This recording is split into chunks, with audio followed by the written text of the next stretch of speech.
India വിശ്വനിർമ്മാതാവെന്ന ഇസ്രായേലിന്റെ പുനർനിർമ്മാണത്തിന് ഇന്ത്യയുടെ സഹായം തേടിയിരിക്കുകയാണ് ജൂതരാജ്യം. ഇന്ത്യയിലെ ഇസ്രായേൽ അംബാസിഡർ റുവാൻ അസറാണ് ഒരു മാധ്യമത്തിന് നൽകിയ അഭിമുഖത്തിൽ ലോകത്തിലെ ഏറ്റവും പ്രധാനപ്പെട്ട നിർമ്മാതാക്കൾ ഇപ്പോൾ ഇന്ത്യയാണ്.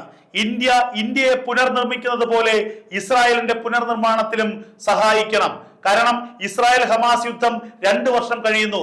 ഈ 2 വർഷത്തിനിടയിൽ ഹമാസിനെയും ചുറ്റുമുള്ള ഇസ്ലാമിക ഭീകരന്മാരെയും ഒറ്റയ്ക്ക് നേരിട്ട ഇസ്രായേലിനുള്ളിൽ ഇൻഫ്രാസ്ട്രക്ചറുകൾ വളരെയധികം വളരേണ്ടതുണ്ട്.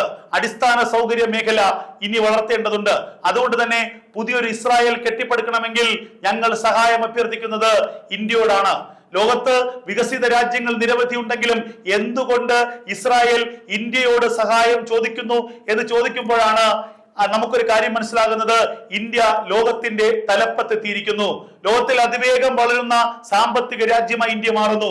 ലോകത്തിൽ അതിവേഗം വളരുന്ന അടിസ്ഥാന സൗകര്യങ്ങളുള്ള രാജ്യം ഇന്ത്യയായി മാറുന്നു. റെയിൽ, റോഡ്, ഗതാഗത സൗകര്യങ്ങളൊക്കെ തന്നെ മറ്റേതൊരു രാജ്യത്തെക്കാളും അതിവേഗത്തിൽ വളരുന്നത് ഇന്ത്യയിലാണ്. അതുകൊണ്ട് ഇന്ത്യ വിശ്വഗുരുവാണ്. ഇപ്പോൾ ഇസ്രായേൽ സമ്മതിച്ചിരിക്കുന്നു